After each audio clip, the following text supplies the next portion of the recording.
Today we are talking about the relationship rules. It is going to be 5 rules to transform your relationship and get you living as happy as Larry, whoever Larry is. And don't worry, we're obviously the experts in this. I've got 2 divorces. You've got like 10 relationships so far? There or thereabouts, broken relationships. So yeah. I'm lucky number 11, that age-old saying, lucky number 11. You are, but don't worry. The fact that we messed it up so badly for so much of our lives and now we're in quite a happy relationship shows that we had to learn it the hard way, and that's what we're going to be sharing with you today. Welcome to Late Bloomers, where we and our... Oh, what are we doing? We're getting our lives and our relationships together.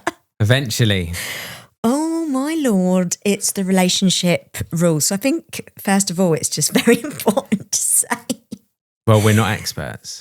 We're not experts on anything Hold on that we a talk second. about. We're experts in messing up relationships. Yeah. Like, you were twice divorced by what age? 32. That's like one divorce at 32 would be pretty good going. You had cranked up 2. I know. So expert in getting it wrong. Me, we say 10.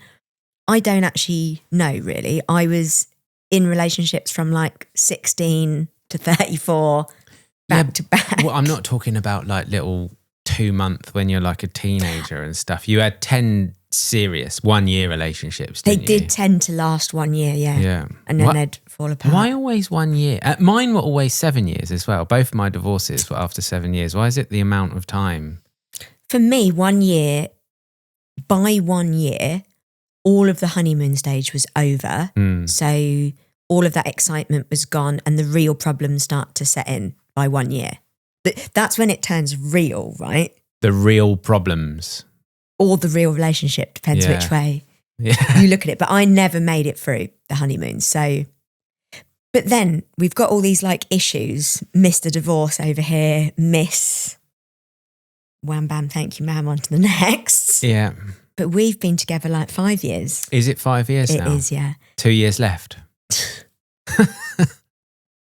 But we're really happy. Yes. Probably disgustingly happy. Sear.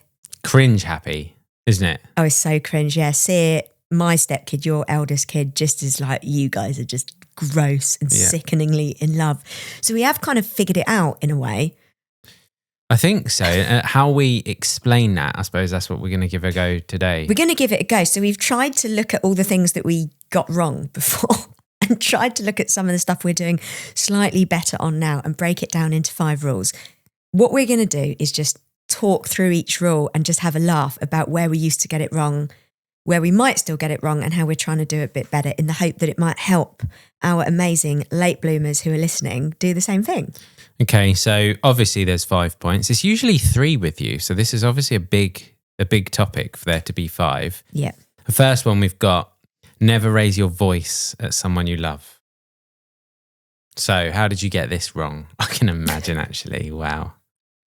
I bet you were quite fiery back in the day, weren't you? Yeah. I used to have screaming rows with people, especially drunk. Mm-hmm. Just drunk arguments, screaming because I've seen someone liking pictures on Instagram. Oh, really? Oh, yeah. Oh, wow. Screaming because someone's come home late. They're screaming at me because I've come home late. Just nightmare. And I never realised anything was wrong with screaming or shouting at your partner because, well, you don't, do you? They don't teach this stuff in schools. They don't teach you how to have a really happy relationship. So, yeah, I was a big screamer, not in a good way. I think, and we should include it in this one, but mine wasn't so much screaming. Mine was the opposite. I would just be silent. Do you know what I mean? Like sulky, silent, not say a word. We haven't got that. So hold on. Maybe it's never raise your voice or give the silent treatment. Because that's the extremes of communication, isn't it? Of course. So already we're changing rule 1. You've got to be flexible in relationships. Yeah. Well, if I gave you the silent treatment, you wouldn't cope very well, I don't think. It's a big thing for you, isn't it? Well, I have been given the silent treatment by people. Exactly. It sends me straight into therapy. Yeah. I can't cope. So yeah, rule 1 is actually don't use extreme forms of communication, which is either shouting or silent treatment. I think that shouting at someone just shows that you've you're not respecting them. Yeah. It's so disrespectful to scream at someone. Yeah. And you're never ever going to convince someone of your point by screaming at them. It's hard though sometimes.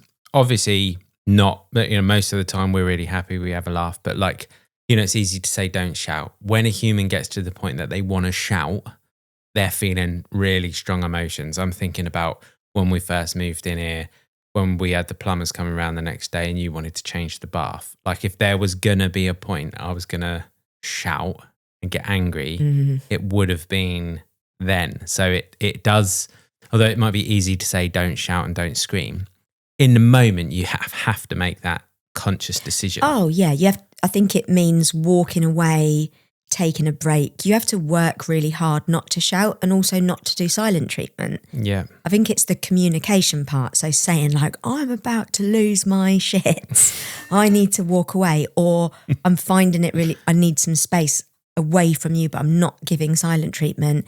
It's to make sure, because actually those two things, screaming at someone and silent treatment, that can come under an abusive relationship.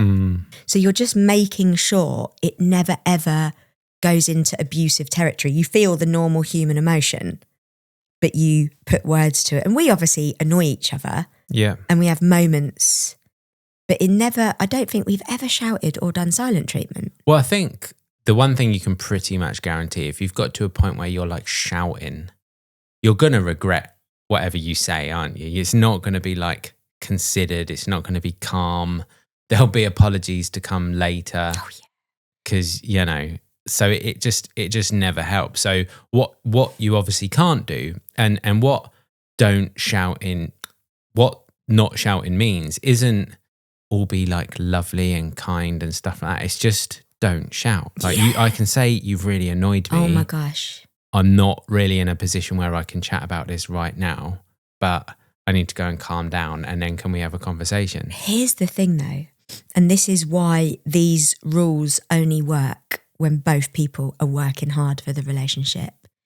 If I go back to thinking at times, let's say where I shouted at someone in the past, I would be feeling like I wasn't being listened to. So very often, if you're an adult and you're screaming at someone, it's probably because you don't feel like they're listening, so you're raising your voice. So you also need to make sure, in order to stop someone shouting, you are really, really listening when they're talking to you. So it takes time to get used to that, doesn't it? Like, it definitely does. And actually, I think that's quite a good segue into the second one, because it's almost linked. It is. Rule number 2. Oh my God, it's so good. Respect your partner's nervous system.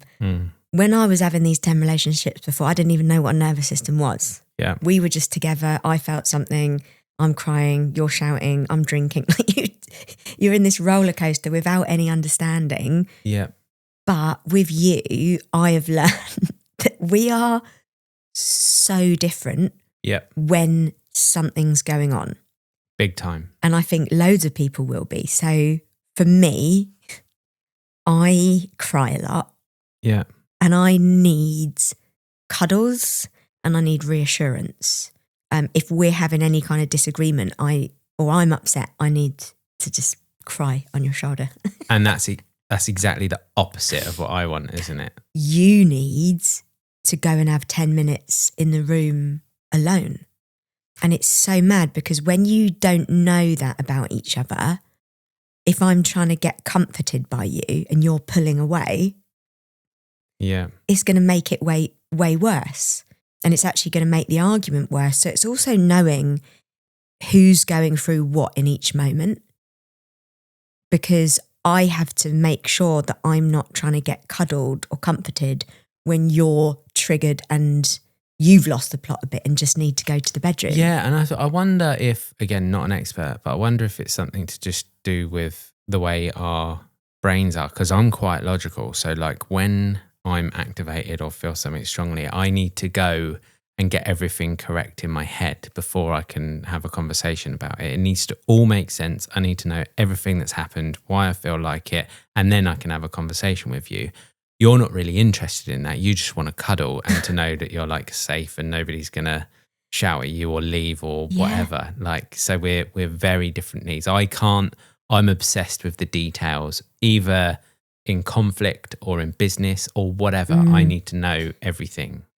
That's so interesting, isn't it? So I guess it's about knowing what your partner needs.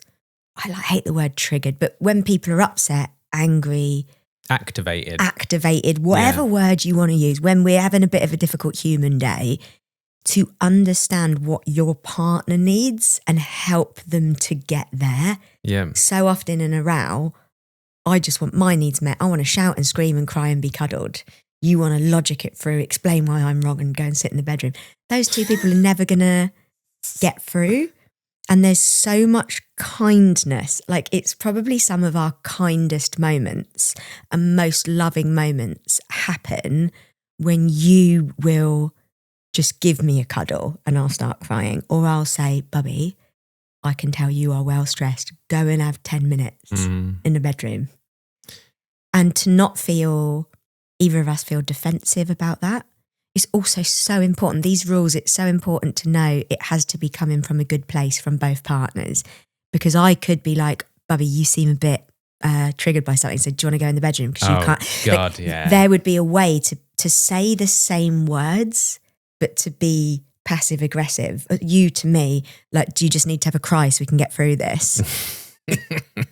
The person helping, like, you need to really care. You need to show the person, I care more about you than I do about this argument. Yeah, which is always the case. Which is always the case. You're on the same team. But even just having that convo with your partner about what do you need when we start arguing. And also, you know, made me think when you said it's sometimes some of our most loving moments is in conflict. Other thing, caveat to put on these points, you'll get it wrong. Like, we still get it wrong. And I think that's fine. Like, that's human.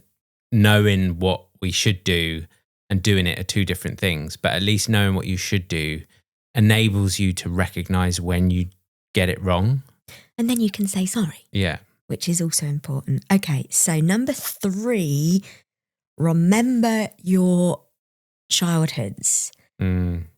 And this is just one of the things they should teach you in school, that the triggers and patterns and fears that you grew up with, the relationship you saw, how your parents argued, how they treated you, you are bringing all of that into your relationship. And a lot of the time, we won't even be aware that we're doing it. It's like a subconscious pattern. And it's not as simple as going, like, my dad used to scream and shout, so therefore I might do that. It's a deeper level. So for me, my dad used to scream and shout, so I am so scared of conflict.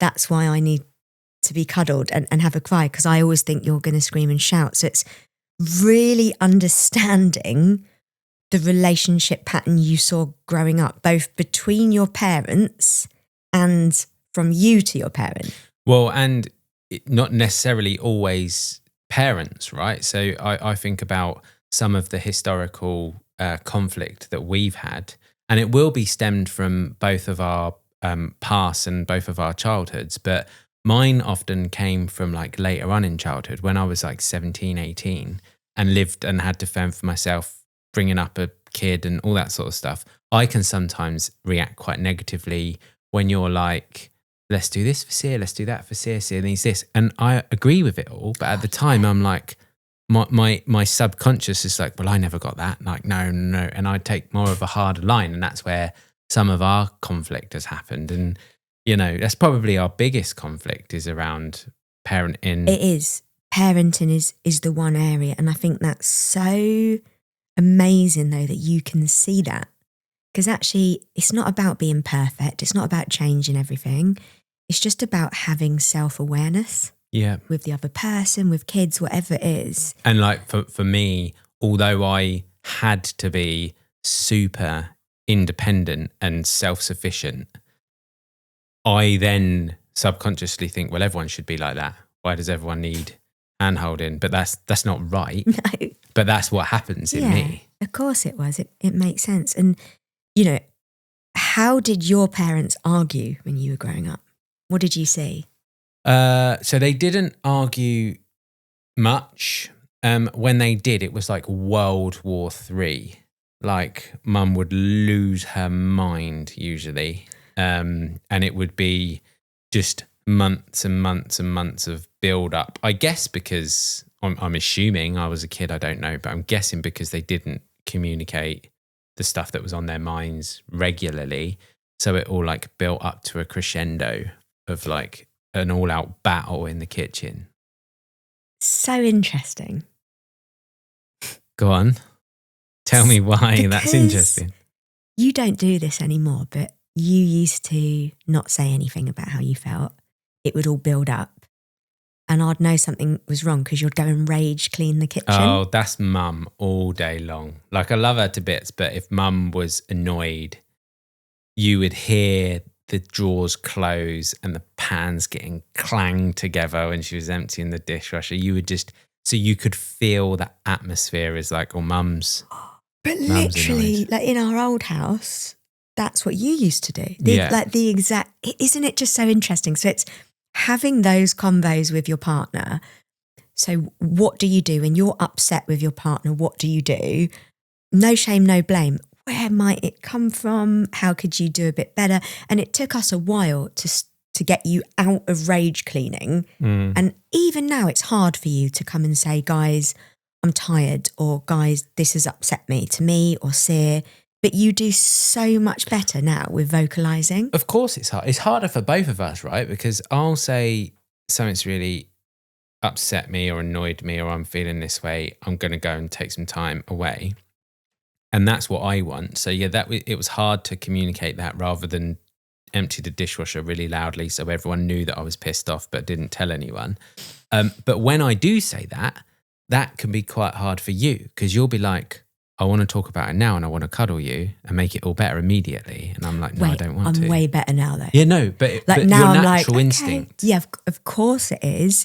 However, I would way rather you tell me what's going on because I want to know you. I want to know what's happening so we can work on it together. The rage cleaning the kitchen used to get me. Well, that was like almost silent treatment for you, wasn't it? It was like the vibes of the room. Like you're really sensitive to that. That'll be an ADHD thing. Well, also it's my childhood. So the one thing I can't stand, actually I'll ask you, what's like the one thing I can't deal with?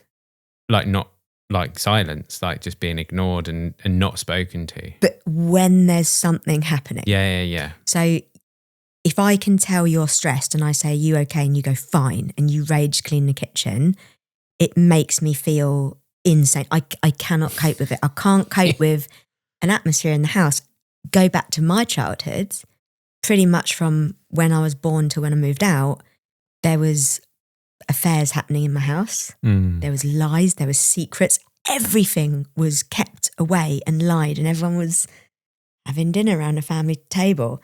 Pretending. Yeah. So to me, pretending everything's okay when it's not is my number one trigger. So that's why you would rage clean the kitchen. I would be like, we have to talk about what's going on.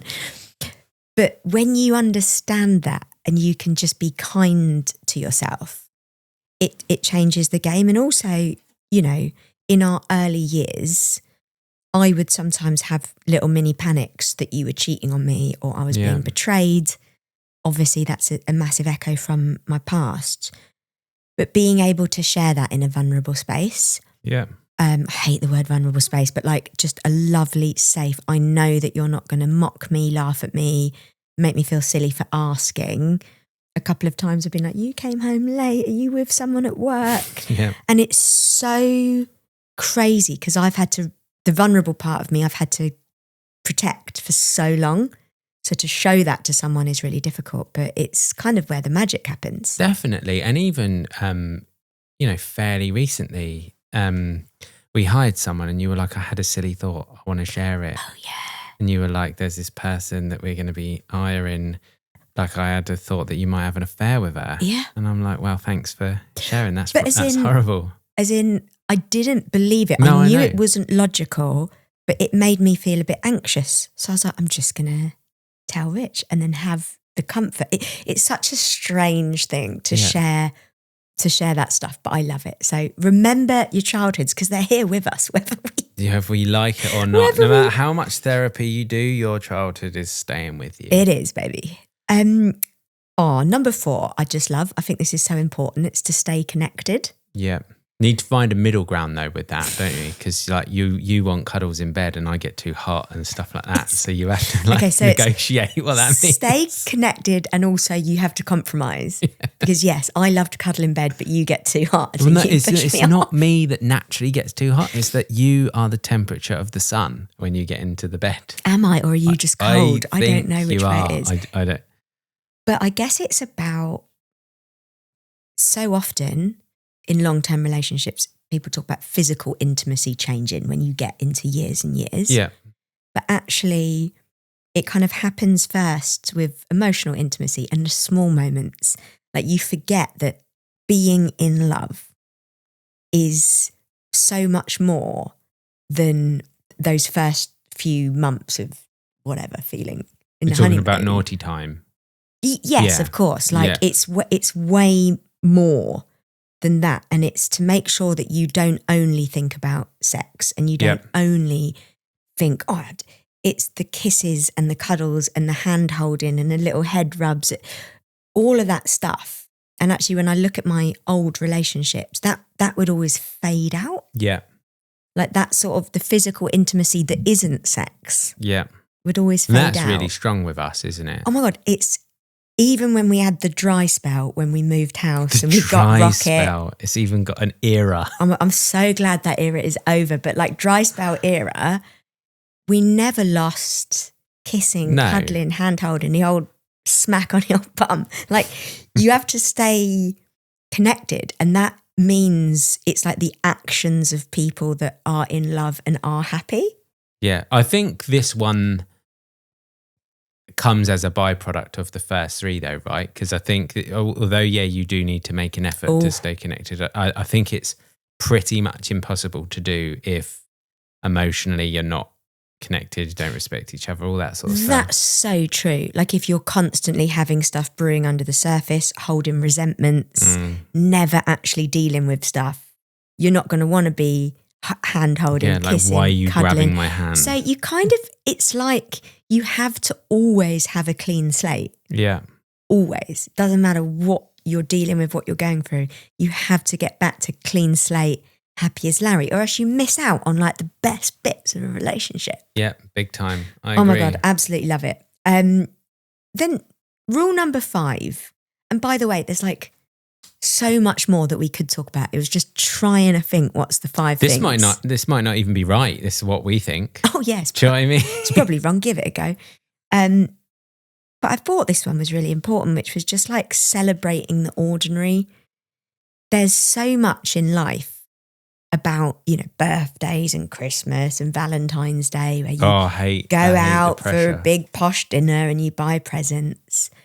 But my favourite moments with you will be waking up every morning and deciding who's going to get the coffee. Oh, that's a funny moment every day. It's like we'll both have our eyes open. We're not going to talk about who's going to make the first move to suggest. But then when, let's say you say you're going to make it and I'm like, yes. And then you come back, you get in bed, we have a chat, we have a cuddle. Like it's the tiny moments. Yeah. It's deciding what program we're going to watch and having a cuddle on the sofa. Yeah. Picking what takeaway we're going to get that night after saying we're going to cook home cooked. It's like the basics is actually where all of the magic is. I've got a lot of time for picking TV programs. Oh yeah, you do. But that's like big for me. Like doing that together and chatting it through. What do we fancy? And then talking about that. Like we recently watched Silo, I think. Oh, it's so good. If you haven't watched Silo on Apple TV, this is not an ad. Mate. Yeah, I'm so sad that there wasn't more. They should contact us.